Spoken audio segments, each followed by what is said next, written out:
Fala pessoal, nessa questão do Unifesp, ele diz que a gente tem uma corda de 1 metro de comprimento que está conectada no ponto D de um triângulo retângulo ABC, que tem ângulo reto no vértice A e medidas de catetos, AB igual a 3 e AC igual a 4.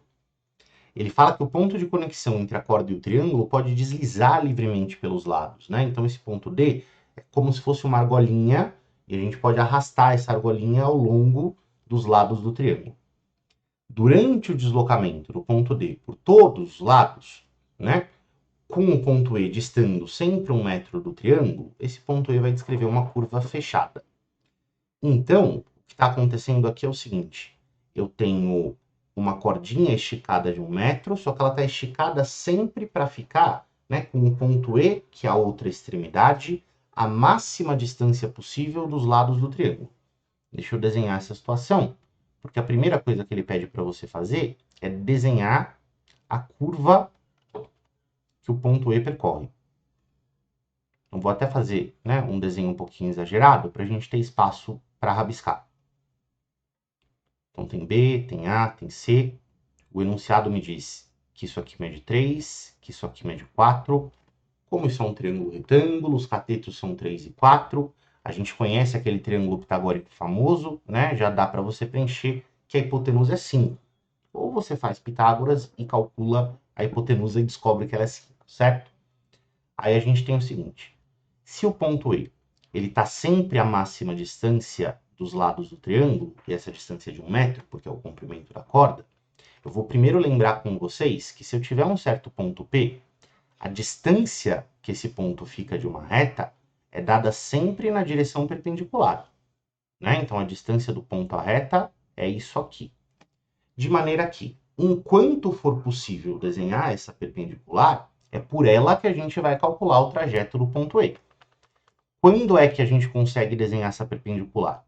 Pensando no lado BC primeiro, eu consigo desenhar uma perpendicular a partir do vértice, certo? Essa primeira posição.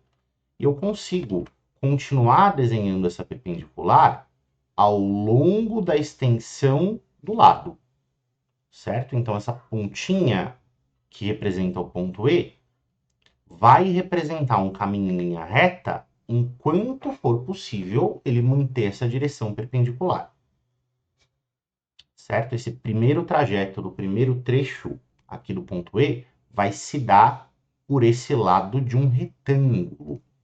Aí, quando ele chega aqui no ponto C, já não dá mais para manter essa perpendicular, né? Vai fazer um certo caminho, que a gente já discute qual vai ser, e ele vai repetir esse processo em relação ao lado AC. Então, dá para ele desenhar a perpendicular aqui a partir do ponto A, dá para ele desenhar essa perpendicular ao longo do lado AC até o ponto C. Também, né, nesse trajeto que ele faz entre os pontos A e C, ele vai percorrer este lado de um retângulo. Vou fazer em linha grossa aqui, né? A linha mais grossinha representa o caminho. E a linha mais fina representa o suporte do caminho, vamos dizer assim, né? A posição da corda. Se isso é um retângulo, deixa eu já começar a anotar as coisas aqui, né? Se isso é um retângulo, já que a corda está esticada, você vai concordar comigo que os lados opostos do retângulo são congruentes. Então, esse trajeto que o ponto E fez aqui também mede 5 metros. Assim como, se isso também é um retângulo, esse trajeto que o ponto E fez paralelamente ao lado AC também mede 4 metros. E a mesma coisa é verdade quando a gente pensa nesse ponto, nessa cordinha esticada, se movimentando aqui, ó, perpendicular ao lado AB.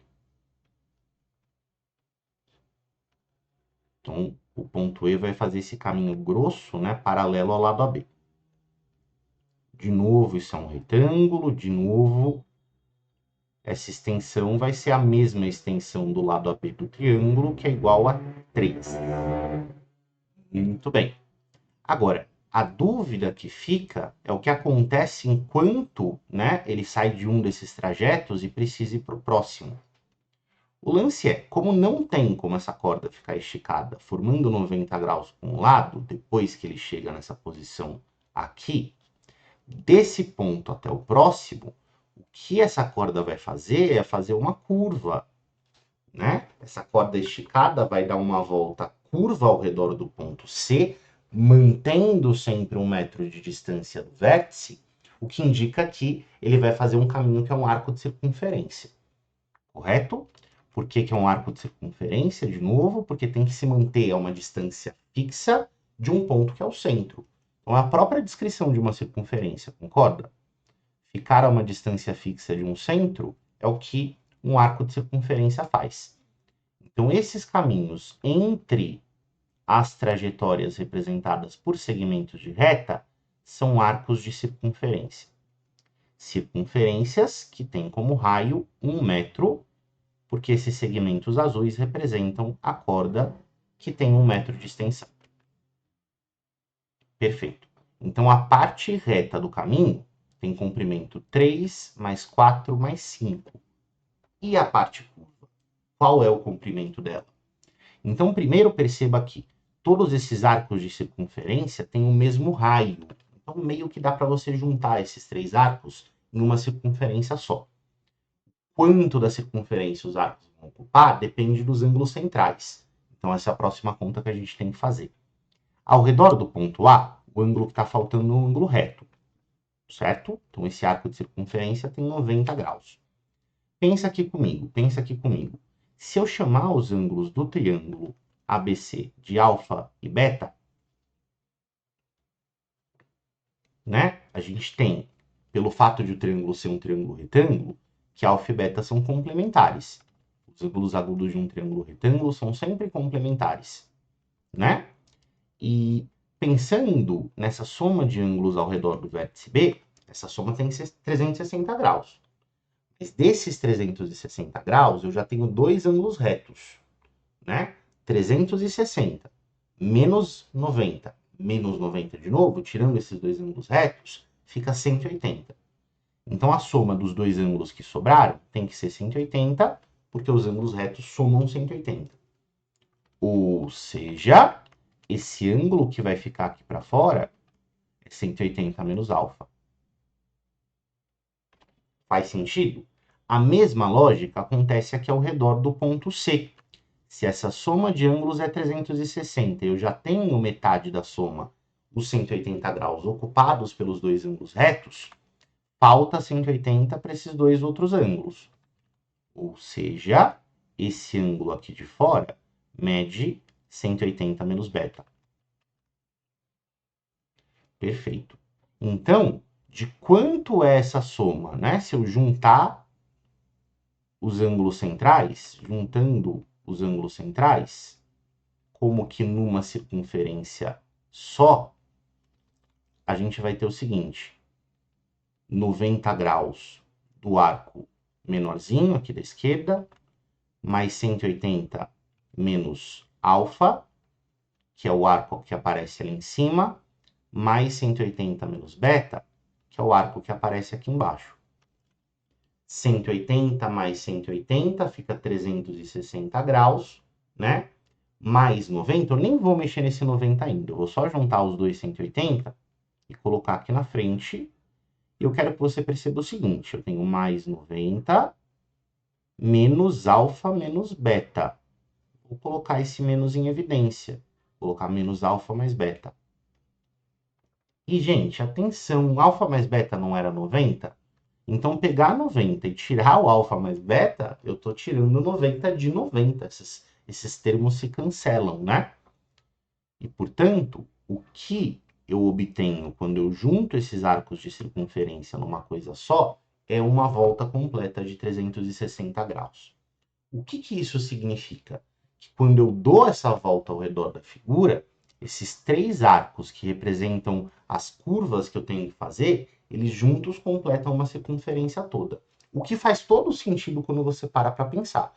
Porque eu não estou dando a volta ao redor da circunferência, ao redor do triângulo, né? Se eu estou dando uma volta completa ao redor do triângulo, as partes curvas têm que somar uma volta completa. Porque nesses caminhos que são segmentos de reta, eu não estou mudando de direção. Eu estou andando sempre na mesma direção. Quando eu faço a curva, né? Quando eu faço essa curva completa, ao dar essa volta completa, tem que somar 360 graus. Faz todo sentido, certo? Então, qual que é o comprimento dessa curva? Agora, finalmente, a gente consegue responder a pergunta final do exercício, né? O comprimento da curva vai ser dado por 3 mais 4 mais 5, que é o pedaço da curva em que ele anda em linha reta, mais esses arcos de circunferência somados. E como a gente viu aqui, os arcos de circunferência somados resultam numa circunferência toda. Né? Qual que é o comprimento de uma circunferência? 2π vezes r. Beleza? Então, ao descobrir isso, eu percebo que isso é uma circunferência. Certo? Isso significa que as partes verdinhas somadas somam 2πr. Legal. Qual que é o meu comprimento, portanto? É 12, que é a soma de 3 mais 4 mais 5, mais esses 2π metros. Esse é o comprimento da curva. Beleza, beleza? Espero que você tenha curtido o item A. Vamos lá para o item B. Seja M o ponto mais distante do vértice P, atingido pelo ponto E durante o seu deslocamento. E a linha é a projeção ortogonal do ponto A sobre a hipotenusa do triângulo ABC. E ele quer a distância entre esses pontos. Vou chamar um slide novo para a gente conseguir rabiscar. E vou me aproveitar aqui dessa figura que o enunciado deu para a gente. Né? Eu vou deixar o triângulo apoiado sobre a hipotenusa pelo seguinte motivo. Ele fala da projeção ortogonal do ponto A sobre a hipotenusa. O que é a projeção ortogonal? É o pé da altura. Então, ele quer que a gente trace a altura desse triângulo e observe esse ponto, a linha onde a altura termina. Isso daqui é a projeção ortogonal do vértice A. Perfeito. Aí ele fala que M é o ponto mais distante do vértice B, que a extremidade da corda atinge na trajetória. Bom, a corda está esticada em todos os pontos do trajeto. O ponto mais distante do vértice B é quando ela está mais esticada possível, né? Na direção contrária à do vértice B. Então, andando para cá. Ou seja, o ponto M ele vai estar a 1 metro de distância do vértice C para lá. Está aqui o ponto M. O ponto M estará a 1 metro de distância do vértice C para fora do triângulo. E ele pergunta a distância dos pontos M e a linha. Né? Tem 1, que é a parte do comprimento da corda, mais esse segmento que eu vou chamar de X. Lembrando que, o que eu conheço aqui de dados do problema? O lado AC mede 4, o lado AB mede 3, e a gente concluiu que a hipotenusa mede 5 lá no item A. Bom, olha com cuidado para essa situação. Eu tenho um triângulo retângulo, que é o triângulo ABC. Eu tracei a altura relativa à hipotenusa, que é esse segmento A', certo? E esse x, portanto, é a projeção ortogonal do cateto 4, né? E a gente tem um monte de relação importante que foi vista sobre as relações métricas do triângulo retângulo. O que vai ser útil para esse problema? Aquela relação que diz que o cateto ao quadrado é a sua projeção vezes a hipotenusa. Cai como uma luva nesse problema, né? Porque o cateto é 4, a projeção é o x que eu estou procurando e a hipotenusa é 5. Se 16 é igual a 5x, é porque o x é 16 quintos. E isso significa, gente, que a distância que o exercício pediu para eu calcular, a distância entre os pontos M e a linha, vai ser dada por 1 mais x, né? A distância é esse segmento aqui todo que eu vou desenhar de verde. É essa a distância que eu quero. Bom, 1 mais 16 quintos, se eu tirar o mínimo múltiplo comum aqui, fica tudo sobre 5, né?